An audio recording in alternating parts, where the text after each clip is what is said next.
ಜೋಳದ ರೊಟ್ಟಿ ಎಲ್ಲರೂ ಉಣ್ಬೇಕಂತಾರ್ರಿ, ಆದ್ರೆ ಬಡಿಲಾಕ್ ಬರಲ್ರಿ. ಅದಕ್ಕೆ ಇವತ್ತು ಬಡಲ್ದೇನೆ ಹರಲ್ದೇನೆ ಲಾಡಿಸಿ ರೊಟ್ಟಿ ಹೆಂಗೆ ಮಾಡ್ಬೇಕಂತ ತೋರಿಸ್ತೀನಿ ಬರ್ರಿ.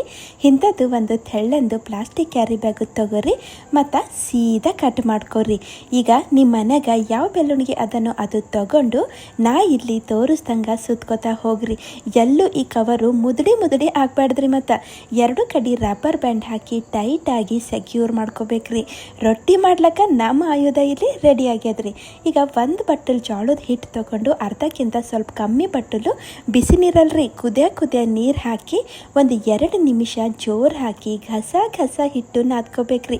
ಅಂದ್ರೆ ನಮ್ಮ ರೊಟ್ಟಿ ಇಲ್ಲಿ ಮೆತ್ತಗನ ಆಗ್ತಾವ್ರಿ ಮತ್ತು ಹರಲ್ರಿ ಹಾಗೆ ಮುರಲ್ರಿ. ಈಗ ಇದ್ರಾಗಿಂದು ಒಂದು ಉಳ್ಳಿ ತಗೊಂಡು ಹಿಂಗೆ ಗುಂಡಕ್ಕೆ ಮಾಡಿಕೊಂಡು ಒಣ ಜೋಳದ ಹಿಟ್ಟಿನಾಗ ಎತ್ತಿ ಮತ್ತು ಕೈಲಿಂದೆ ಸ್ವಲ್ಪ ಇದಕ್ಕೆ ಅಗಲ್ ಮಾಡ್ಕೋಬೇಕಾಗ್ತದ್ರಿ. ಈಗೇನ್ರಿ ರೊಟ್ಟಿ ಲಾಡ್ಸೋದೇ ರೀ, ಬಡಿಯೋದಲ್ರಿ ಲಾಡ್ಸೋದೇ ರೀ. ಬರೀ ನಡುವೇ ಲಾಟಿಸಲ್ದೇನೆ ಏನು ಮಾಡ್ಬೇಕ್ರಿ, ಹೆಚ್ಚಿಗೆ ತುದಿಗಳಿಗೆ ಲಾಟಿಸ್ಕೊತಾ ಹೋಗ್ಬೇಕ್ರಿ. ತಾನೇ ರೊಟ್ಟಿ ತೆಳ್ಳಗ್ನೂ ಆಗ್ತದ್ರಿ ಮತ್ತು ದೊಡ್ಡದನ್ನೂ ಆಗ್ತದ್ರಿ. ಈಗ ರೊಟ್ಟಿ ರೆಡಿ ಆಗ್ಯದ್ರಿ. ಸಾವಕಾಶ ರೊಟ್ಟಿಗೆ ಒಂದು ಕೈಲಿಂದು ಇನ್ನೊಂದು ಕೈ ಮೇಲೆ ಎತ್ಕೊಂಡು ಬಿಸಿ ಕಬ್ಬಿಣ ಹಂಚ ಮೇಲೆ ಹಾಕಿ ಒಂದು ಮಗ್ಗುಲ್ ನೀರು ಹಚ್ಚಿ ಪಲ್ಟಾಸ್ಕೊತಾ 2 ಮಗ್ಗುಲ ಬೇಯಿಸ್ಬೇಕ್ರಿ. ಹಿಂಗೆ ರೊಟ್ಟಿ ಮಾಡ್ದೇವಂದ್ರೆ ಬೊಟ್ಟಿ ತುಂಬ ಹೈರಾಣಾಗಲ್ದೇ ರೊಟ್ಟಿ ಮಾಡ್ಬೋದು. ಖರೆ ಅಲ್ಲೇನ್ರಿ? ಮತ್ತು ನೀವು ಒಂದ್ಸಲ ಟ್ರೈ ಮಾಡಿ ಮತ್ತು ಹೆಂಗೆ ಅನಿಸ್ತಂತ ಕಮೆಂಟ್ ಮಾಡಿ ಹೇಳ್ರಿ.